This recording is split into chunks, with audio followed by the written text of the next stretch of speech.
Existen personas que pueden ver una película lenta, casi sin diálogos, planos largos, silencios incómodos y salir profundamente tocadas.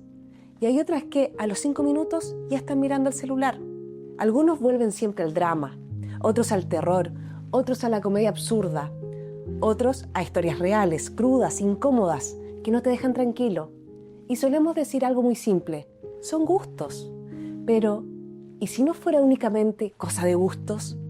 ¿Y si lo que elegimos ver una y otra vez tuviera que ver con cómo toleramos la incomodidad, con cómo procesamos el miedo, con cuánta intensidad emocional soportamos, con la forma en que entendemos la vida? Porque no todos buscamos lo mismo cuando nos sentamos frente a una pantalla. Algunos buscan escapar, otros quieren entender, otros quieren sentirse vivos, otros quieren confirmar lo que ya creen. Y ahí aparece una pregunta un tanto incómoda. ¿Será que los estilos de películas que nos gustan no solo hablan de lo que nos entretiene, sino también de cómo vemos el mundo, cómo reaccionamos frente a los problemas, cómo enfrentamos el dolor e incluso cómo actuamos en la vida real?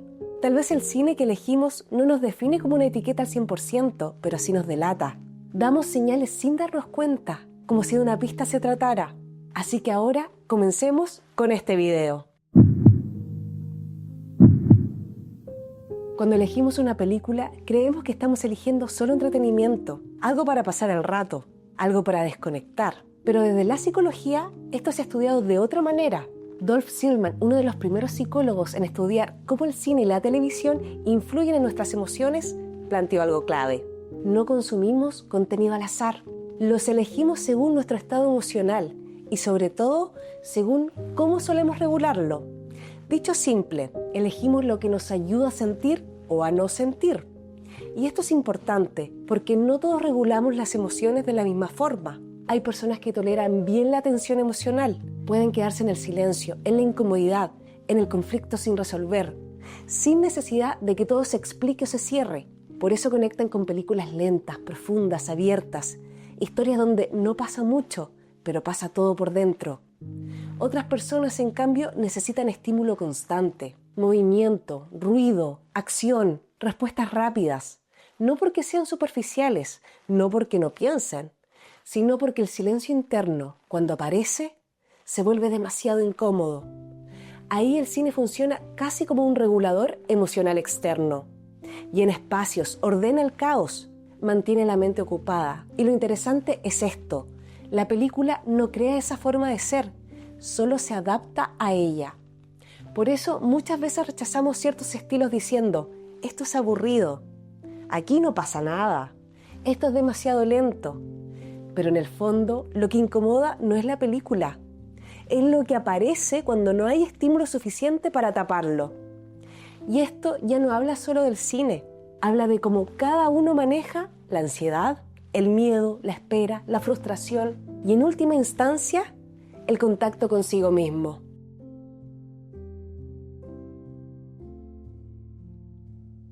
El caso del terror es especialmente interesante. Mucha gente piensa que quienes aman el terror simplemente buscan miedo, pero los estudios muestran otra cosa. Investigaciones sobre regulación emocional y búsqueda de sensaciones, desarrolladas por psicólogos como Marvin Zuckerman, muestran que las personas que disfrutan el terror no son necesariamente más temerosas. Muchas veces ocurre lo contrario, suelen tener mayor tolerancia a la activación emocional intensa, es decir, pueden sostener estados de miedo, tensión o angustia sin desbordarse. Se exponen al miedo, pero en un entorno seguro. Saben que pueden apagar la pantalla, saben que nada va a pasarles realmente. El terror funciona como un laboratorio emocional, un lugar donde se puede experimentar el descontrol, la amenaza, la incertidumbre, pero con una red de seguridad. Es una forma de entrenar el miedo sin riesgo real, de acercarse a lo que asusta sin quedar atrapado en ello. Por eso muchas personas que aman el terror en la vida real no buscan el caos, buscan entenderlo, medirlo, dominarlo. No es una atracción por el horror, es una relación consciente con él. Con el drama pasa algo distinto, pero igual de profundo. No es solo tristeza, no es solo sufrir. Diversos estudios sobre empatía narrativa muestran que quienes prefieren dramas intensos tienden a puntuar más alto en empatía cognitiva y emocional. tienen mayor facilidad para ponerse en el lugar del otro, para comprender emociones complejas, para acompañar el dolor sin necesidad de huir de él. El drama no es anestesia, al contrario, expone, funciona como un espejo, no siempre cómodo, pero honesto. Muchas veces no buscamos llorar por la historia, buscamos darle forma a emociones propias que todavía no sabemos cómo nombrar, verlas afuera para poder entenderlas adentro. Y la comedia absurda, que suele subestimarse, cumple otra función clave. Desde la psicología del humor, la risa se ha estudiado como un mecanismo de afrontamiento, no como evasión, sino como distancia emocional. La comedia absurda no niega la gravedad de la vida, la rodea, la desarma, la mira de lado. Es una forma de decir, esto pesa, pero no voy a dejar que me aplaste.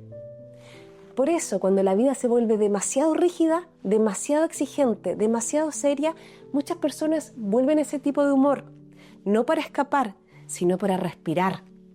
Cada género funciona como una herramienta emocional distinta, no mejor ni peor, distinto. Y solemos volver una y otra vez a la que mejor conocemos, a la que aprendimos a usar antes, a la que nos ayuda a procesar lo que estamos viviendo, aunque no siempre seamos conscientes de ello.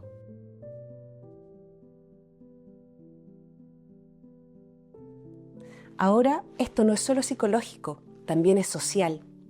El sociólogo Pierre Bourdieu explicaba que el gusto cultural no es neutro, no nace solo de una preferencia personal, se aprende, se comparte y funciona como una forma silenciosa de posicionarnos en el mundo. Pierre hablaba del capital cultural y no se refería solo al dinero, sino al acceso temprano a libros, arte, cine, al tipo de conversaciones que escuchamos, a cuánta familiaridad tenemos con lo simbólico, lo abstracto, lo ambiguo. Todo eso moldea el gusto. Por eso el cine que defendemos, el que despreciamos, el que consideramos bueno o malo, también dice algo de nuestro entorno, nuestra educación, nuestras aspiraciones, incluso de aquello de lo que queremos diferenciarnos. No es casual que personas con mayor nivel educativo o capital cultural suelen sentirse más cómodas con películas lentas, abiertas, contemplativas, con historias que no explican todo y que dejan preguntas flotando. Películas como Her, Roma o El árbol de la vida no ofrecen certezas claras, sino experiencias emocionales que hay que sostener, no porque sean mejores, sino porque requieren tolerancia a la ambigüedad y cierta comodidad con el vacío. En cambio, en otros contextos sociales y culturales, el cine cumple una función distinta. Cuando la vida cotidiana ya es incierta, exigente o dura, muchas personas buscan en el cine algo muy concreto: orden, sentido, cierre, justicia. Por eso conectan más con historias claras, conflictos visibles, donde hay buenos y malos definidos, emociones directas. Películas como Rocky, Titanic o las grandes sagas comerciales no buscan dejar preguntas abiertas, sino ofrecer catarsis emocional. Y aquí viene lo importante: esto no habla de inteligencia, ni de profundidad, ni de superioridad cultural. Habla de función. El gusto cinematográfico se adapta al lugar desde el que miramos el mundo. Algunos usan el cine para pensar, otros para sostenerse, otros para entender lo que sienten, u otros para descansar de una realidad que ya pesa demasiado. El gusto también funciona como un lenguaje silencioso. Sin decir nada explícitamente, estamos diciendo: yo no soy de este tipo de personas. Yo pertenezco a este mundo y por lo tanto no a este otro. Y muchas veces lo hacemos sin darnos cuenta.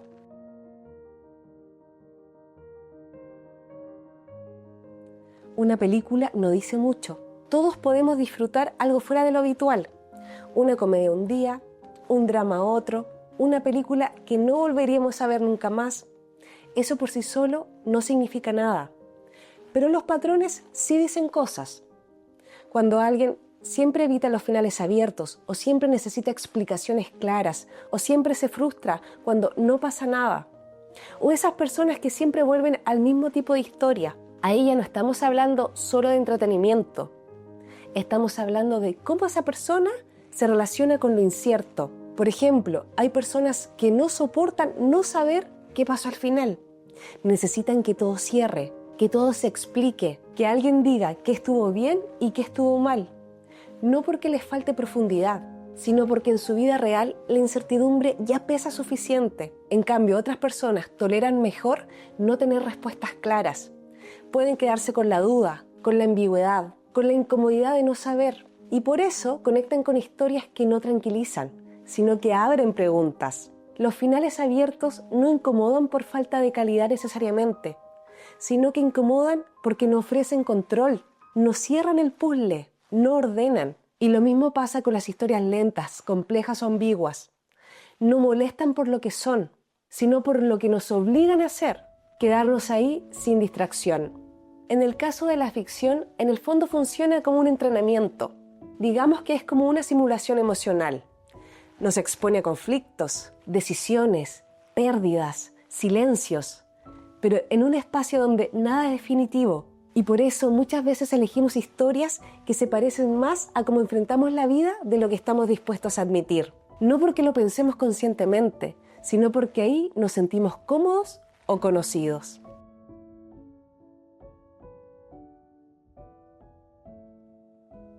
Entonces, ¿las películas que nos gustan nos definen? No como una identidad fija, tampoco como una etiqueta que se pega y no se despega más, ni tampoco como algo que diga para siempre quiénes somos, pero sí como una pista honesta, una señal de cómo estamos viviendo en este momento. Porque nuestros gustos no existen en el vacío, se mueven con nosotros, cambian cuando cambia nuestra forma de vivir. Cuando una persona vive en caos, suele buscar historias que ordenan el mundo, relatos claros, conflictos visibles, finales cerrados. Cuando la vida ya pesa demasiado, no siempre hay espacio para la ambigüedad, pero cuando ese mismo individuo alcanza mayor estabilidad, cuando cambia su rutina, su entorno, su nivel de exigencia, empieza a tolerar e incluso disfrutar historias más lentas, más abiertas, más incómodas. No porque mejoró su gusto, sino porque ya no necesita que todos se lo expliquen. Y también ocurre al revés.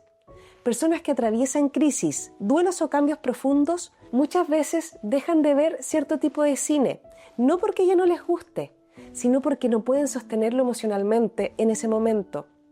El cine que elegimos responde a lo que estamos tratando de procesar. Por eso, cuando miramos nuestros gustos con atención, no solo vemos lo que nos entretiene, vemos cómo procesamos lo que duele, cómo reaccionamos frente al caos, cuánto control necesitamos para sentirnos seguros, cuánta incertidumbre somos capaces de tolerar.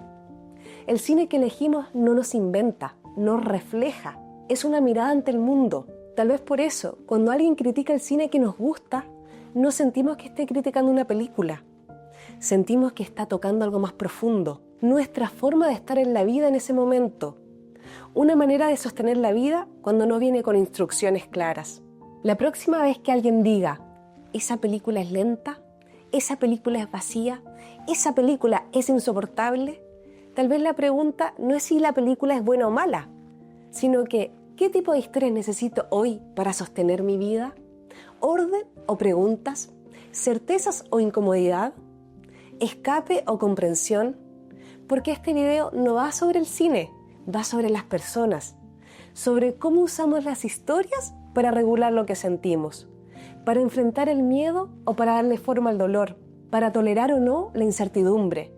El cine que elegimos no nos define como una etiqueta, pero sí deja pistas claras de cómo vemos el mundo y de cómo respondemos cuando la vida no viene con instrucciones. Y quizás por eso, sin darnos cuenta, las películas que nos gustan dicen más de nosotros que muchas de las cosas que estamos dispuestos a decir en voz alta. Y bueno, sin más, espero que les haya gustado este video tanto como a mí. Espero que te des cuenta de que muchas de las cosas que hacemos en el día a día, incluso las que evitamos hacer, dicen algo de nosotros. Comunican, muestran, revelan, y la mayoría de las veces ni siquiera nos damos cuenta de por qué actuamos así.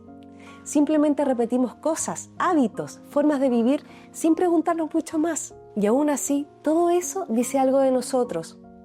El mundo, si uno lo mira con un poco más de atención, puede ser realmente interesante. Y antes de cerrar, quiero desearte un muy buen 2026. Ojalá este año te haya servido para darte cuenta de algo importante, que muchas veces dejamos de lado lo esencial, cuidarnos a nosotros mismos, en salud, en bienestar, en cómo vivimos. Y después de eso, cuidar nuestros vínculos, a quienes tenemos cerca, valorarlos, disfrutarlos, hacernos el espacio para estar bien, aunque a veces incomode, porque en algún momento nosotros o ellos ya no van a estar, y eso es inevitable.